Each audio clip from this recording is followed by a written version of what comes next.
Brandon, welcome, Hey, Tom. everybody. Episode number 79, Mastering Modern Selling. I feel like I haven't been here forever. It's like, It's, it's been a long time, it seems like. it's been a week plus the webinar.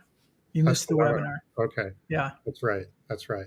Well, I saw part of the webinar. I just wasn't on the webinar. So, Yeah.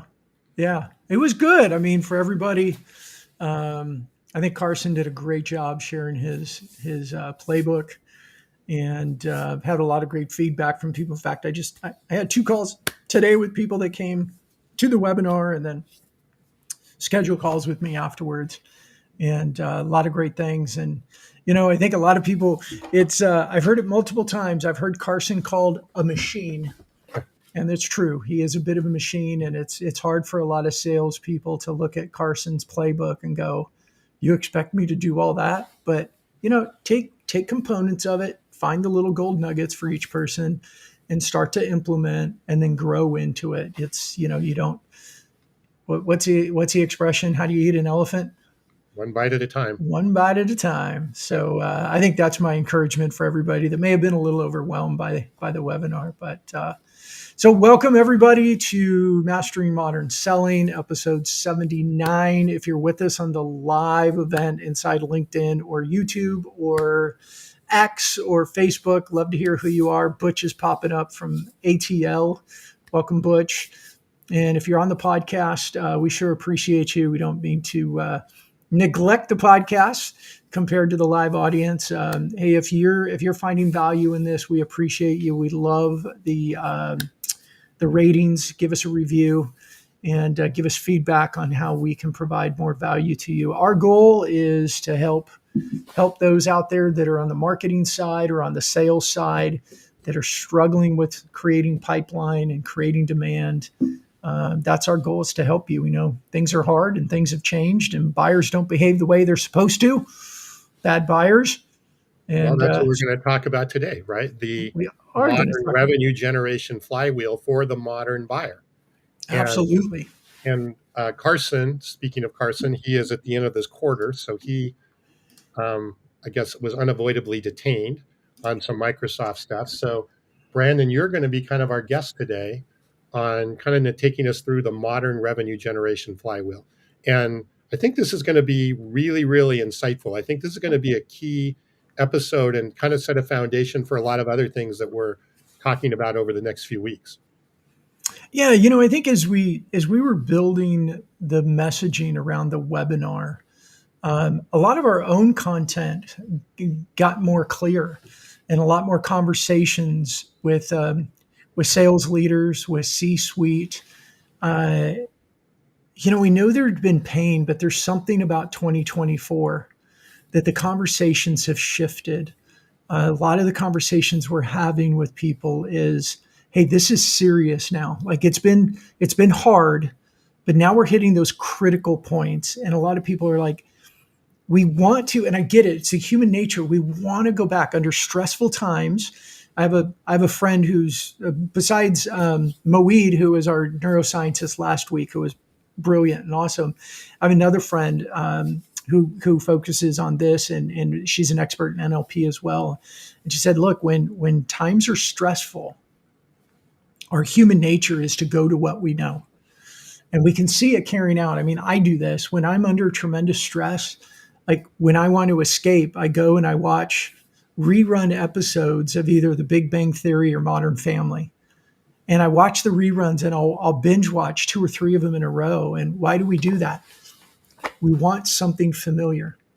We want something that there feels like there's control in it. And even though you're just passively watching, like, I know I've got control because I know what's going to happen. I don't have to be surprised. I don't have to wonder what's going to happen. It gives you that sense. And I think right now, with so much change between AI and the buyer changing and budgets are changing and capital is more difficult for companies to get, we want to go back to the activities that we know, that we can feel like we control. If I can make 100 calls, I could get 20 people to talk to me. Okay, well, I'll do 150 calls and try to get people. I'll do 200 calls. And I was talking to someone today. He said, if you're 2 out of 10, you feel like you're in a slump. But if you're 2 out of 20, you start to think something's wrong with me. And then when you're 2 out of 40, you know something's wrong with you. And when you're 2 out of 100, you feel like you're a failure and you're just waiting for the hammer to be dropped. And unfortunately, for a lot of salespeople right now, they feel that way because those motions that we want to go back to give us comfort aren't providing any relief. So totally agree. I mean, we see this all the time. I do agree with you that it's gotten more severe in the last, first quarter of this year. It's gotten more severe even than what it was last year. I think people are realizing that it's probably not going back to some old way. Mm-hmm. So let's kind of use that kind of foundation there, and let's talk about some different things. And the one thing, right, that you talk about things that we all have grown up with, if you want to call it that, the sales funnel, right? Mm-hmm. We all think of a sales funnel. We've all had, I mean, we were all taught sales funnel. We build pipeline. We manage our pipeline through our sales funnel, all of that. I don't know if you touched on this on the webinar or not, but we certainly have been touching on it recently, is that the sales funnel may be a thing of the past from a Mm-hmm. from a sales strategy and a Yeah. sales framework. Um, so Brandon, what, kind of summarize when we talk about that, what does it mean that the sales funnel is kind of Yeah. becoming obsolete, and what is the difference, and why? Yeah, that's a great question, and it's a really important mindset shift. I mean, we talk a lot about the mindsets around what this modern revenue generation looks like, and a big part of it is the mindset. So the funnel is simple. You got the top that's really wide and very narrow at the bottom, and the concept is get as many targeted audience as we can up at the top, and through this nurturing process, certain amount of customers are going to emerge and we'll close those deals.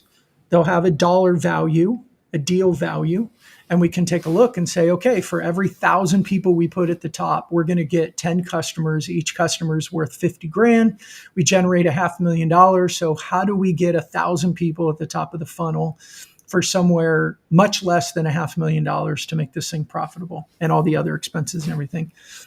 The challenge with that is the motions, the actions that we've done to get top of the funnel traffic are proving to be less and less effective. It's SEO, it's SEM, search engine marketing, it's paid Google ads, it's go out and buy the cold database and put in cold sequences via email, blast everybody, and then get the names and phone numbers and hand it off to the sales team or the account executives and start making the calls. And any form of that, even if it's a company like a lot of our people we talk to in manufacturing, they don't have the other part, but they know their targeted list and they start making calls. The challenge with all of those top of funnel activities is that they are more expensive, they take more time, and they're proving to be less and less effective. So if we're thinking about the funnel, our data is all off. Buyers are resistant to go into the top of your funnel. And the data is showing that buyers are now doing 80 to 90% of their research without engaging with sellers. The data is also showing, and we've had multiple guests on our show talk about this, that when asked, and this is across lots of different industries, when asked buyers to rank order where they want to get their information from and who they trust in getting the information, buyers or sellers, sales professionals, the company website, and the company content or information ranks at the very bottom. It's what they want to engage with the least, and it's the stuff that they have the least trust in. So that puts us trying to fill the top of the funnel at a huge disadvantage. And so that's why we say the funnel it's ineffective, it's somewhat obsolete. I mean, you can still try to think of it that way, but the traditional functions of filling top of the funnel traffic, throw up a landing page, create a white paper, create a case study. People are going to want to read our case study because they're going to want to see how they could implement it too. No, they don't. because they don't believe in your content anyways. They don't trust your own content. Well, and they may want to read that case study at a certain point, but it's maybe not a top of the funnel, quote Good unquote. point. Or, and again, we probably should be thinking about how we use those words. Maybe it's early in the journey and early in the relationship versus Right. talking about top of funnel or bottom of funnel. But what I'm hearing you say, and I just want to make sure this is really clear to everybody, the sales motion, marketing or sales, whatever you want to call it, of let's go get a bunch of prospects, put them through our process, and hope that some of them come out the bottom end is, if not completely ineffective, is very inefficient at this point Yeah. in our career. Yeah. So, and I think going back to what you said, I think most people would agree with that. Mhm. But then they're like, okay, but what the hell else am I going to do? Right? Just throw in the That's the towel challenge. and say screw Yeah. it. And I think that's where, again, we'll start talking about the modern revenue flywheel and the Mhm. pieces of that. But I guess what you're saying is, in order to really understand or be able to take advantage of the modern revenue generation approach, you have to be willing to a bit to let go of Mhm. what we were doing yesterday. Is that accurate? It is, and it's a mindset shift. And I think the other thing is if we're willing to say, okay, the funnel is challenged to doesn't work, to obsolete somewhere, anywhere in that realm, what are our options? And we look to marketing and all the marketing activities, SEO, SEM, more blogs, get higher page ranking, more ads, better ads. They're not working. Okay, well, let's shift. Maybe we need to put ads in Instagram. Maybe our ads on LinkedIn. It's because it's LinkedIn. Let's try it. Like all of those motions are not working. But for marketers, and I feel bad for the marketing team because they need to get data to prove their value. The problem is the data that they're forced to show isn't really good data, right? We're showing open rates on emails. Who cares what an open rate is? But it's the only thing because they're not getting the clicks. What else did they have to show to make them that their activities look like they're valuable? Um, visits to the website. I'm sorry, visits to the website don't mean nearly as much as what they used to. So marketing's in a tough spot. And then from a sales leader perspective, you think and you go, well, what are our options? Okay, well, there's social selling. And the problem with that term is we've talked about this time and time again. We have Mike Weinberg on. We talked about the charlatans out there with their social selling snake oil solutions and all the lead gen solutions. Like, I get these messages all the time. People don't even look at my own LinkedIn profile. Like, hey, Brandon, how would your business benefit if you got 3 to 5 new leads every day without doing anything? Wow, that sounds fantastic. But you know what it reminds me of? It's too good to be true. It probably is. And that is complete BS. It doesn't work. So you got these sales leaders that have tried some of those things and they didn't work.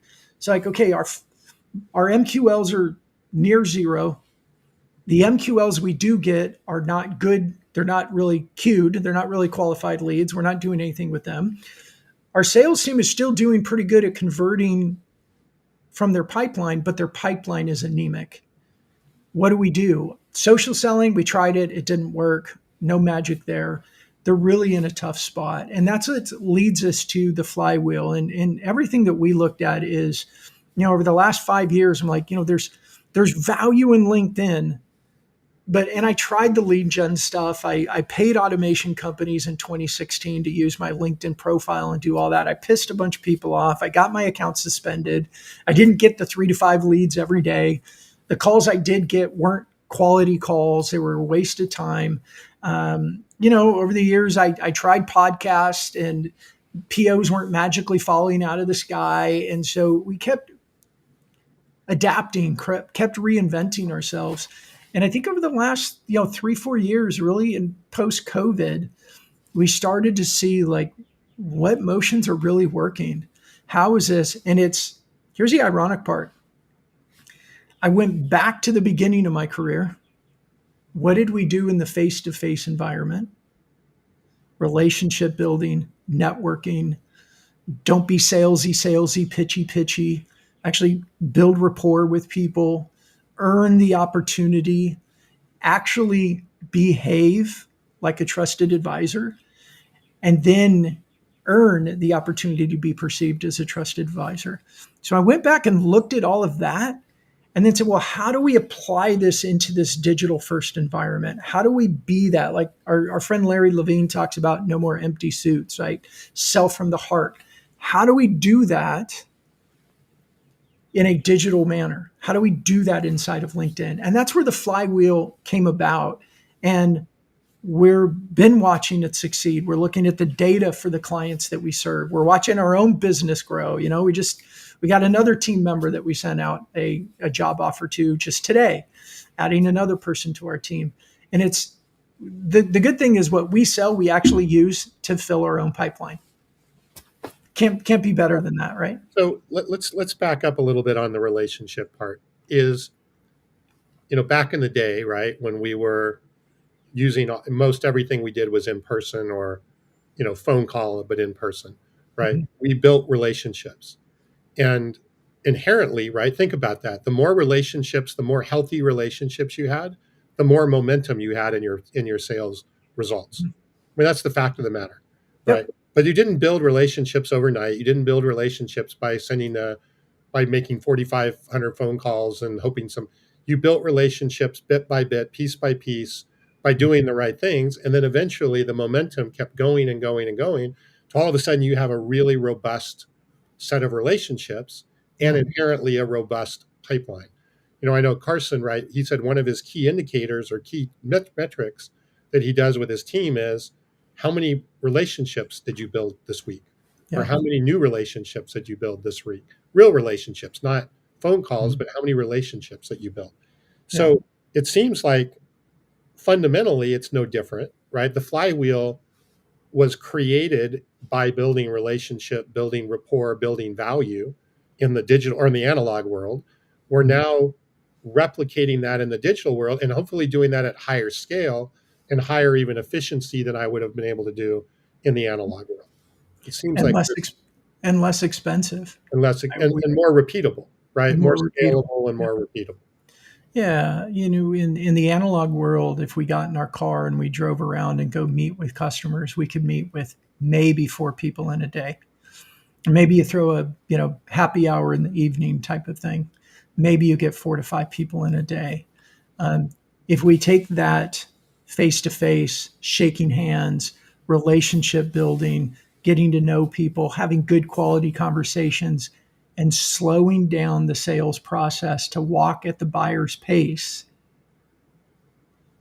then we do that in a digital first way. We could do that to hundreds of people in a single day. Yeah.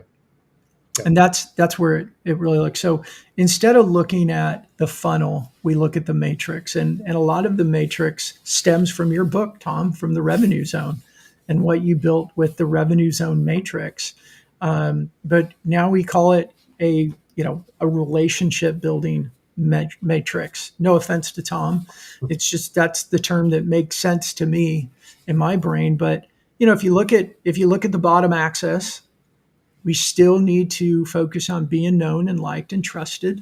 In this digital world, I like to say it's more, instead of the KLT, know, like, and trusted, I like to say it's the LTR. It's like, trusted, and remembered, because there's so much noise and there's so much competition. We have to be remembered. And that's a big part of the sales motions now. And then on the y-axis, going up this side, we need to use the actions that we can control. What do we publish in form of content? What do we do in the form of commenting? Where do we comment? Whose posts do we comment on to influence our target audience? And what that is designed to do, that the things that we say, the value we give, the way that we help people, the way we capture their attention, is moving them up the y-axis of building awareness to who we are and what we do, building some interest in who we are and what we do. And ultimately, the goal, of course, is creating demand. And that's why two key phrases that drive what we do. How do we attract and retain customer attention? And all we can do is the activities that we can control. And then how do we do that to create demand instead of trying to capture the existing demand that's out there? And that's a big differentiator, because most sales organizations are trying to capture existing demand. And what that looks like is they're making calls and they're sending emails going, we do this, do you want a demo? In a nutshell, we do this, do you want a demo? If they're not currently in market, it's like, get away, you're bugging me. It's like a fly, like, leave me alone. I don't want to have that conversation right now. But when we create demand and we're providing information, we're providing data, we're providing tactics, solutions, ideas that'll help them do their job today, to perform better today, to solve a problem today, to accomplish a goal today, something that's more tactical and practical. Well, they pay attention to it today, even if they're not currently in market for your solution. And that's how we attract and we retain their attention. We continually provide that value. Now, here's the challenge. There's a lot of companies out there. We use the words trusted advisor. We use a term customer centric content. We'll say that we provide added value content.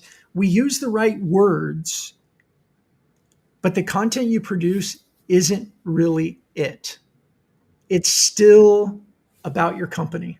It's still about your product. It's still about your service. It's still more self-centered. But just because we go, oh, we got this trusted advisor piece of content or this value add piece of content, just because you call it value add doesn't mean it really adds value to them. If your buyers are not engaging with it and they're not going, wow, this is interesting, thank you, it's not it. And you've got to change it. And our challenge is we're so stuck in what we've done for so long. We talk about me and me and me and me again and more about me. And then we wonder why our clients don't give a crap. We've It's interesting. It's interesting. I was just thinking about, I get a bunch of emails all the time from companies that they deal like with R&D tax credits. So I'll get emails saying, you need to R&D tax credit. Call us for a discussion on how we're going to make you a million. I didn't really even know what an R&D tax credit was or the relevance of it, right? So I'm getting these emails that are basically trying to, you said, capture my demand, right, or trying to capture my interest and go through there. I recently, though, and I think I saw it on LinkedIn, saw a really good carousel discussing the value of R&D credits in a business. And I didn't fully, especially a technology business, and what they can do to your taxes and all kinds of things. And it took me through in a simple way. It didn't try and sell me anything. It was just like, here's 5 reasons to be thinking about R&D credits. And I came away enlightened, right? I came away going, oh, okay, that was actually a relevant, valuable thing. And now my attention is actually a little bit, not gigantic, but some of my attention is now on, should we be thinking about R&D credits? Whereas, and I'm not joking, I probably get 50 a week, 50 emails a week about R&D credits that I have completely ignored and never even thought about, just like junk, junk, junk, junk, junk. But now I got my attention on something, and now it's actually sticking my attention. And so to some degree, I'm now part of that flywheel and putting those things together. And Tom, is the company that provided that carousel, are they at the top of your minds about R&D tax credit? I'm not there yet, actually. I am not even thinking so much about the company, but I would know it again if I saw it on LinkedIn, and I would continue to look at them. There you But go. I'm not at the point where I like, oh, I want to deal with this company, but I would look for their material on LinkedIn and I would consume it as I see more of it. Yeah. So they attracted your attention. hmm And now if they stop, like we tried a carousel and we didn't get a bunch of POs magically falling out of the sky, and they stop, they're never going to retain your attention. Right. But if they keep going, right, and they're more strategic with it. So if you were on their targeted list and they had salespeople or customer success people or anybody on their revenue team that was consistently posting this stuff, maybe they had a podcast and they're talking about the different ways. Maybe they're bringing in a guest on their show that talks about how they used R&D credits to fund a new position or something like that. That's the type of stuff that gets our attention because we're like, oh, I could do that. Oh, that's interesting. That pertains to me. But when it's pitchy, salesy, we're all conditioned now to just ignore it. Mhm. We And don't need it. right. No, but and it's even if it is something that we may could actually be valuable to us, right? We still push it away as noise, as you said. Mhm. And so we don't even give ourselves the opportunity Yeah, to take it. But going back to that example, right? I am I am in the anonymous zone as it relates to them. They don't know I exist. right. Um, as I see more content, my logical thing could be following them, following somebody on LinkedIn, subscribing to some content, possibly, who knows, right? It's I don't Mhm. even know which yellow brick road I would be following as I go through there. But now there's somebody again, there's momentum, and eventually, whether it's me or somebody else, is going to pop out the top of that, and there's going to be a reasonable opportunity for them along the way. Yeah, so let's take a step backwards from the matrix because there's four steps we like to look at how we help encourage our buyers to move through the funnel, so to speak, but we call it to the top right of the matrix. Let's take a step back because you said something really important there.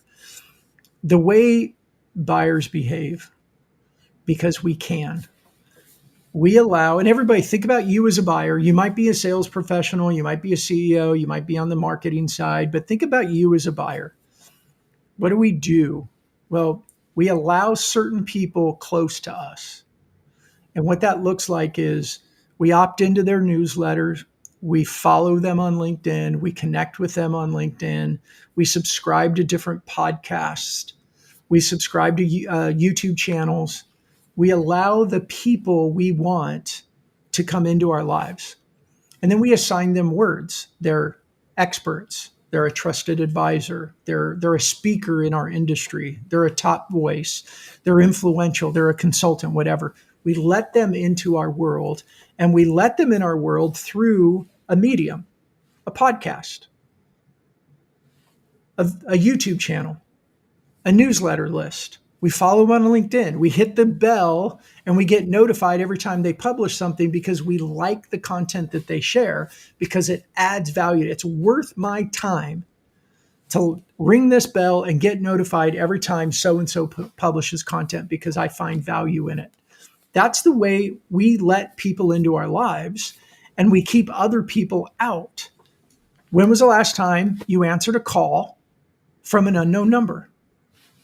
We actually have these cool things on our phones now that'll say possible spam, telemarketer. It's not even unknown. It just says, man, this is a spam caller. Mhm. Nope, nope, nope. We don't answer the phone. We get cold email all the time. When was the last time anybody checked their spam folder or their junk folder? We don't care anymore. There's so much coming in. I don't even bother. 10 years ago, I used to look in there and go, maybe something important got through. I'm over it. We're all over it. Yeah. We don't pay attention to email that did get through into our inbox and we don't know who it's from. And we can see the preview and we know our own human spam filter. We know based on the first sentence that it's cold and trying to get our attention. And there's all these different strategies that people are trying to do. But the bottom line is all of those messages to us as a buyer, all those messages to your buyers, you're trying to get that 1% to 3% of people that are currently in market. But all that action, all that behavior you do, all that energy you spend is only after 1% to 3%. What if, just what if you had content that was extremely valuable to 100% of your target audience today because it was teaching them something? It was showing them how to do something. It was telling them something they should be aware of, something they should be planning for. What if it was doing that? And then we're sharing that in LinkedIn every day or consistently. Your team members are sharing that into LinkedIn every day.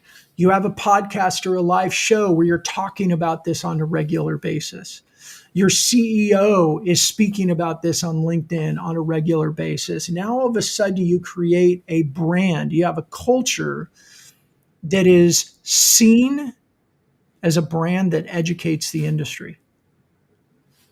Who gets the most demand? Well, Where are people going to go when they're in market? So we got to take a step back. I appreciate that you brought that up. And I call that the circle of trust, the buyer circle of trust. We all allow in who we want in. We allow them to come in the way we want. I love podcasts. I'm not as huge on YouTube channels. I like TikTok. I'm not a big fan of Facebook. And of course, I love LinkedIn. So I let people in my life through those different mediums, but I choose who I let into my life through those different mediums. And our buyers all do the same thing. So the question for all of us as C-suite, as marketing leaders, as sales leaders, as sales professionals, what are you doing to earn the invitation into your buyer circle of trust? And if you're not doing any of those activities, well, that's why your pipeline is anemic. I think let's stop right there because emails and phone calls are not likely going to earn your way into that circle of trust, no matter how many you send, right? If I send you 5,000 or one, probably the 5,000th email is not going to earn me into your circle of trust that's there.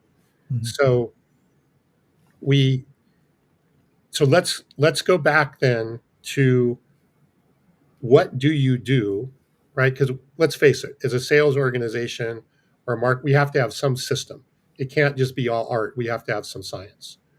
And we talk about a flywheel, right? So the Mhm. whole idea here is to be able to create a flywheel, not just for an individual, but for an organization, right? And of which the individuals are going to be part of that organization. But the organization has a flywheel that is building momentum, building relationships. More and more people are inviting them into their trusted trusted circle. As that Yeah. happens, the momentum continues to have I mean, you see this every day, and then that leads to healthy connections and positive phone calls and ultimately opportunities. And Mhm. it all kind of happens organically. It Yeah. happens naturally. It's not forced. It's not, oh my God, I pulled that guy into a demo or whatever. It just happens along the way. So Yeah. what are the key ingredients then at a high level? What are the key ingredients that we've learned, you've learned, make up that flywheel that cause it to spin? Yeah. And and what happens if you use part of those ingredients or Mhm. do we need all of the ingredients to get the flywheel to really Yeah. for our organization? Yeah, and that's a great question and a good setup for this. And look, I think with most companies, start with a proof of concept and start small. Change is scary. Digital transformation is scary. This is the epitome of digital transformation, right? Our buyers have shifted. 2024 is the year too, and I forget the number. It's like millennial buyers are going to be responsible now for like $3 trillion worth of buying decisions. And millennial buyers, like 70 some percent of them prefer a digital only buying experience. That should scare a lot of organizations. That should make a lot of organizations go, wait a minute, because millennials don't want to be bothered with your sales team and they don't care to be entertained at lunch. They don't care to have tickets to go to the ball game. Like all the motions that we used to do are not as important to them. So what do? We start with the mindset shift that we have to acknowledge that a lot of this is out of our control. We can't expect if I do A plus B, it's going to equal C. And it's not the quick 30-day. If I make 5 calls to the same person, I'm going to get certain percent of people to recall. Those numbers are all over the place now. They're not consistent. So we got to change the mindset to we are going to attract and retain customer attention as a way to create demand, and we're going to be patient. And I know that's really, really hard for a lot of sales organizations. They don't want to be patient. At the end of 30 days, we need to do this. At the end of 90 days, we need to do this. We've got to trust the process. And so, number one is the mindset shift. Number two is what's a proof of concept. Look, I think there's 5 key cogs in the flywheel. We see a lot of our customers will start somewhere. They'll start with one, maybe two, and see how it goes, and then expand to a third, to the point where they go, okay, we got this. This is making sense. And they'll add a fourth and maybe a fifth. But those key cogs are: number one is your LinkedIn leader, preferably your C suite. It's the same mindset of when you go to an event, you want your CEO there. And preferably you're with the company who your CEO walks down the aisles and people are like, there she is, there he is. They know everybody, they're shaking hands. Good to see you. They have a reputation, because as sales producers, you get to leverage that reputation, right? You get to say, hey, we're going to have a meeting. I'll have our CEO come in. Oh yeah, I know, I've seen them. They've been on stage, they've been whatever. So number one is your LinkedIn, we call it your LinkedIn leader, that a leader is leading the way with a consistent strategy and implementation and a presence on LinkedIn. They're sharing content, they're commenting, they're building a reputation for themselves and therefore the brand. That's one gear. The next gear we call the social, the digital evangelist mastery. How do we then equip and train the team? Put in some guardrails, because we can't just make LinkedIn all this carte blanche. But from a POC standpoint, maybe you take a couple people on your team and you train them and you implement how to do this and see how it works for them. Compare their pipeline to the other team members' pipeline. Give it 6 months and compare. Give it 90 days and do a comparison. But this is individual producers that are selling in this way. They're relationship first. They're creating content. They're commenting. They're going slow through the process. They're looking at building healthy relationships. They're sharing content that's very, very much customer centric as a goal of get people to go, that's really interesting. I'd want to talk to you and learn more about it. They're not asking for a sales demo. They're saying, you keep sharing stuff that's really interesting. I'd love to talk to you about it because it helps me as we move them down that path. So maybe we start with a couple people on the team. The other option is we start with a live show and a podcast. And I know there's a lot of companies out there that said, we tried a live show, or we tried a podcast, we tried a YouTube channel, and it didn't work. I think a lot of people thought that if they just did a show that it would magically create POs, and they didn't really do the nuance of how do you then leverage the content? How do you strategize who your guests are? How do you strategize what you do with the show besides just record it? But a live show and podcast is equivalent to paying big sponsorship dollars for your big event of the year so that you could have breakout sessions or get your CEO on stage. A live show and a podcast gives you a weekly stage that you can fill the room. You constantly have a room to invite people to, and you're constantly able to adjust the content in order to find what your buyers are interested in and what is it that's going to add value to them. And the last two cogs, so those are three. We got your leader, we got your team members or individuals on your team, you got the live show and podcast, we have the webinar.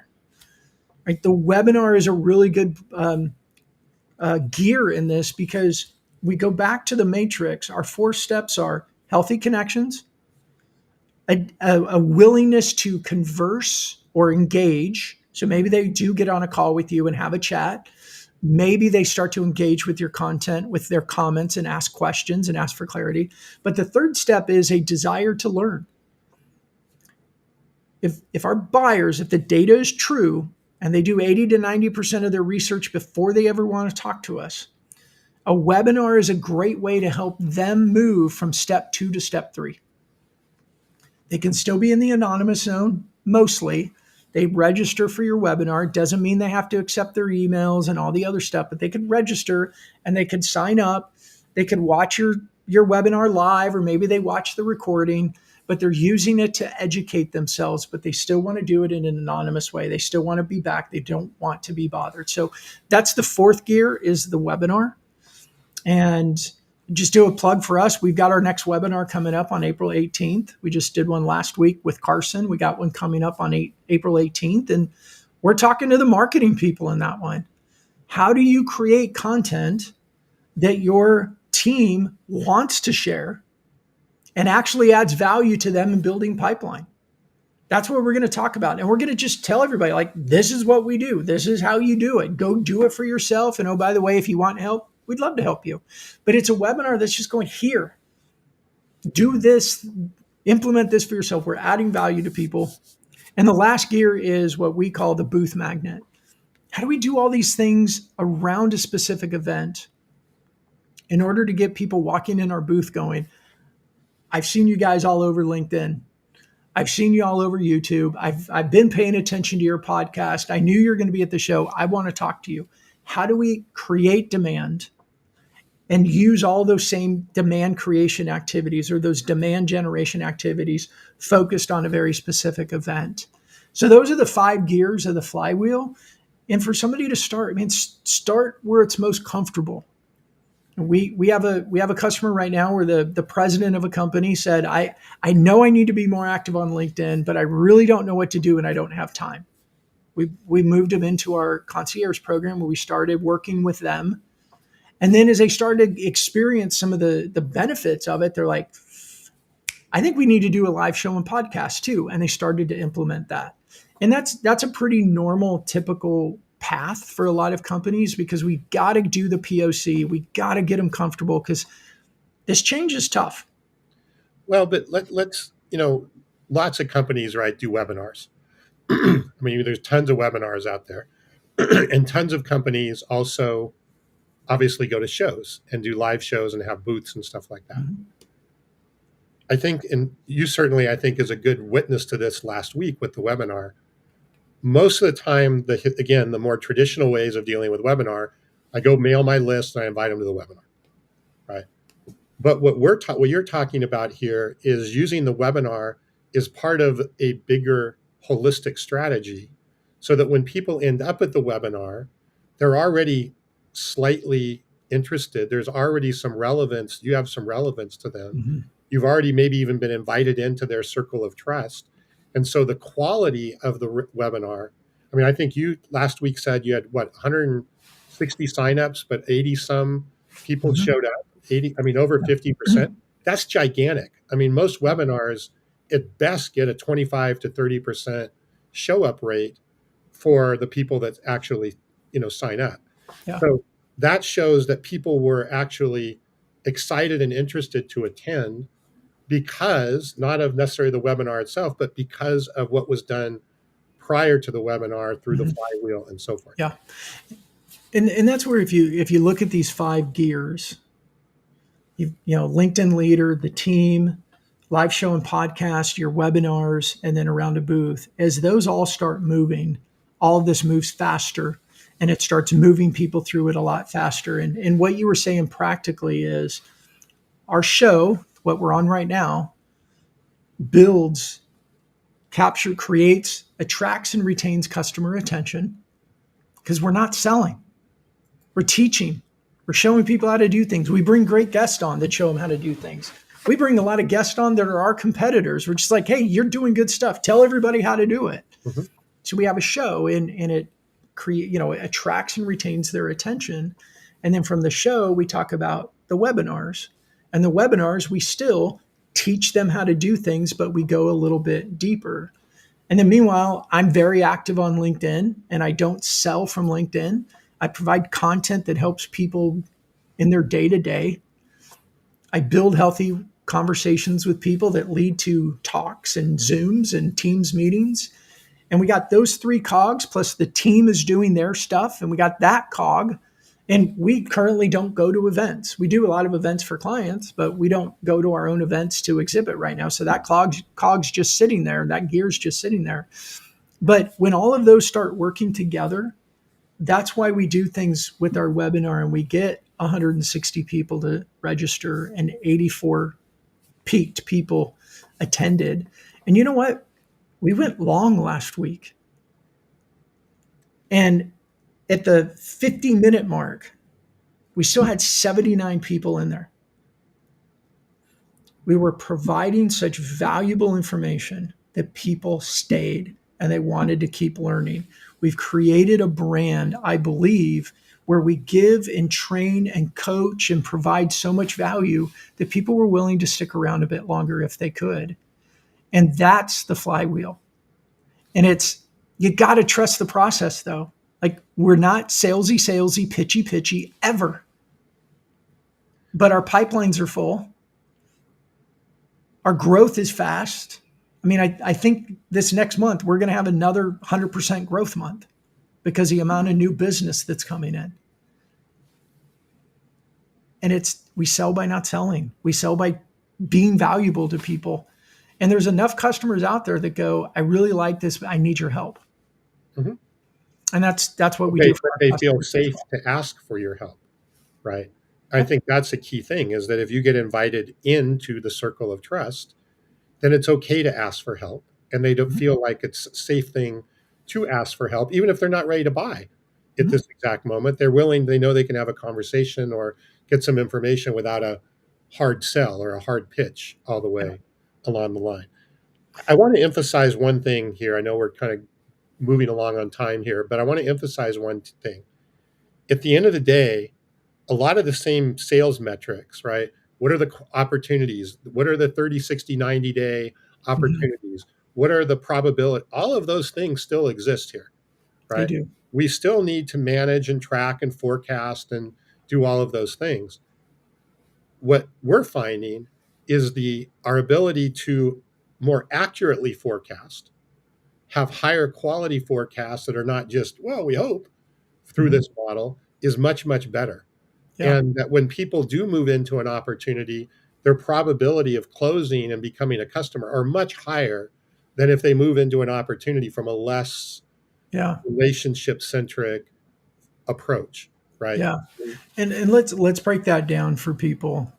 This is a part that if you want to show your CEO or you want to show your CMO or your sales leader that this social selling thing isn't just willy nilly social.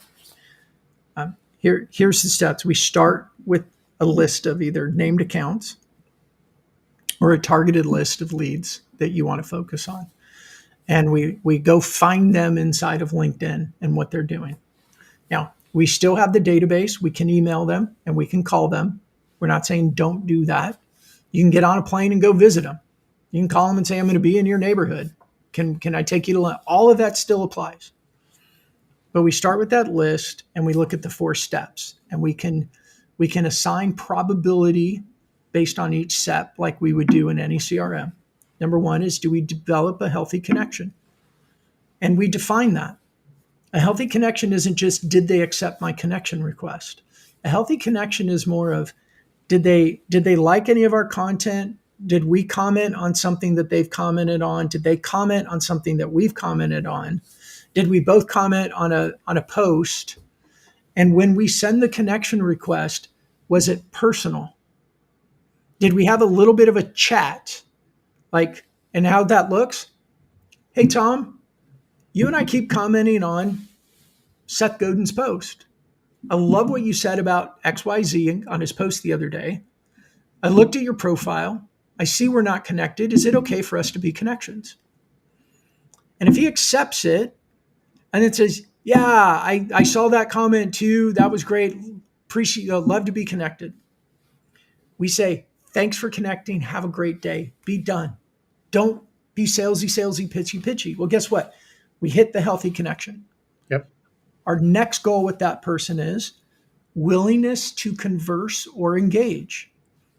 As we are publishing content and we're commenting on posts that they're probably looking at, maybe they're reacting to, maybe they're commenting on, do they comment on anything that we do? Do they comment on our post? Do they like our post? Do they routinely view our profile? All those things we can quantify that data. And then we can move them into that stage. If they comment on my content, I move them to that stage. They have a willingness to converse or engage. And then what I do is we say, let's ask them for a chat. And I use that word intentionally because we're still not selling. If we start to move into sales motions too early, buyers are like skittish cats. I'm out. Don't sell to me. I'm out. So we don't have a demo. We don't have a sales call. We have a chat. Hey, it's been so great getting to know you, Tom, online. We keep commenting on the same stuff. I appreciate your comment on my post the other day. Would you be open to a get to know each other call just to chat? No agenda. And you got to mean it. You have to mean that. No agenda. This is networking. This is what we talked about at the very beginning today. This is networking. This is relationship building. We're earning the opportunity. And if they want to get on a chat and we get to know them, hey, we're at step 3 of the 4. Then we can invite them to one of our webinars. We can start sending them links to posts, to shows. Hey, Tom, we're doing the show on this episode, and I know as a founder of a tech company, this might be really valuable for you. I'd love for you to come if you can. And Tom responds, you know what? Oh, I can't make it at that time, but is it going to be recorded? Yeah, I'll be glad to send you the link when we're done. Moving them on to that 4th step as we're sharing content. And I'm not saying never ask them for the sales call. This isn't passive, but make sure that we're doing it at the right time. And I've done it. I tried selling too soon. And then I'm like, hello. Ah, crap. Scared them off. Sell too soon. Well, and a lot of times they'll reach back to you even Yeah. before you're there, right? It's Yeah. like, you never know when that moment is going to happen. Right. And that moment can happen organically at a lot of different places along that point. And here's a big important part of the tactic. And I get questioned this a lot. People say, Brandon, you do a lot of selfie posts. Like, I do. Do you read the content? Well, yeah, you have really good content, but why do you do selfies? Because you paid attention to it. I was showing somebody today, I'm like, just started going through my feed of posts. There was one that I did in the airport on a trip, selfie, Dunkin' Donuts in the background, big line of people waiting for coffee. But my message was about creating demand versus attracting or capturing demand. And it was right around the Super Bowl and their Dunkin's commercial. And I talked about creating demand. Well, that selfie picture helps capture human attention. And then the content, if it's valuable to them, they keep reading it, they pay attention, go, wow, that's interesting. And it was one of my highest performing, I'll share everybody, it was a little over 5,000 views, had 60 some comments on it. It was one of the best ones I had over the first quarter. Like I'm not one of those guys that get 50,000 views on every post. Good post for me is about 1,000 to 1,400. A really good post hits that 5,000 to 6,000. Occasionally, I hit something that hits a 10,000 to 12,000 range. But that human element is so important in moving people down your 4 path of the matrix, because they still need to know us. They still need to like us. They still need to trust us. And if we're not showing some of our human side, we're not showing some of our personality, we're not showing like, who are we when we're not working? We're missing out on what we always did offline, which was, hey, Tom, what do you have? Happy Monday. Did you have a good weekend? What'd you do? Yeah. My family had a reunion and we did this thing. Oh, that's really cool. How big's your family? Right? We talk about those things. So if we're not leading with those inside of LinkedIn, and again, please do not hear Brandon said LinkedIn is Facebook. No. But business has never been purely business. Business has always been personal. I'll jump off that soapbox because I like that soapbox. Well, I think again, it wraps up, it kind of puts in a bow everything we've talked about today, right? Is the flywheel is fueled ultimately through the relationship. The relationship is fueled by your ability to build and attract and retain attention with somebody, and then use that as a way to build relevance. And again, the flywheel does this more at scale. So we're not doing one relationship a year or something, but we're constantly building more and more relationships, more and more just healthy connections, all the things that you just went through. And it just naturally starts building the momentum. Yeah. And once it reaches a critical mass of momentum, then we're inherently building pipeline that we can predictably forecast and put into place. And there's an acceleration factor to that too. And what that looks like is I shared the 4 steps of the matrix. Some people come to my awareness at step 3. We didn't even We didn't even intentionally move them to get them to step one, step zero, step one, step two. Yep. They come in and I get a direct message from somebody on LinkedIn that says, "Hey, Brandon, been following your show. Love your content. You captured my attention. We were talking about creating demand versus capturing demand. Can we have a talk?" Absolutely. They come in at step three because, as you talk about in your book, they sit in the anonymous zone Mhm. and they're researching and they're watching, they're reading, they're listening, they're watching shows, they're reading, they're doing all that. And then when they pop into your life, they're further down the matrix than you know. Yep. All right. Well, this has been a lot of information, a lot of really good information. It was a Um, fire hose day. yeah, a fire hose day, but I do think it sets the foundation.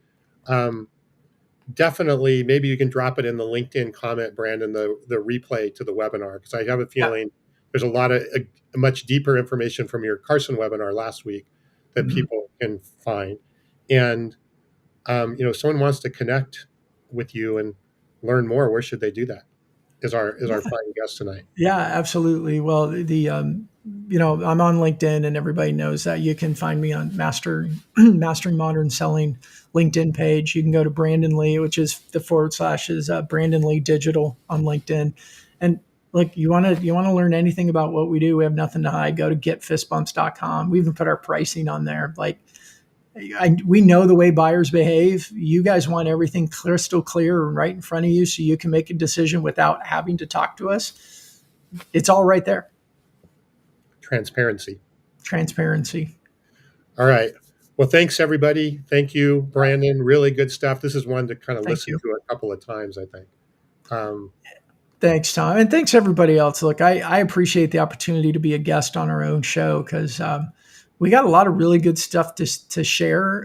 We've been learning a lot, especially in the last 18 months. And like this flywheel isn't like something we made up. This flywheel came about as we were just looking it for it. was discovered versus Yeah, developed, I think, is the yeah, difference. It was yeah. It's discovered because that's what actually was working. Right. yeah. We just kept going where the data was leading us. What's Right. working? Right. And the flywheel appeared, and now we're just sharing it with everybody. All right. Thanks again. Thanks, everybody. Have a good week, and we will see you next week on Mastering Modern Selling. Bye, everybody. Thanks so much.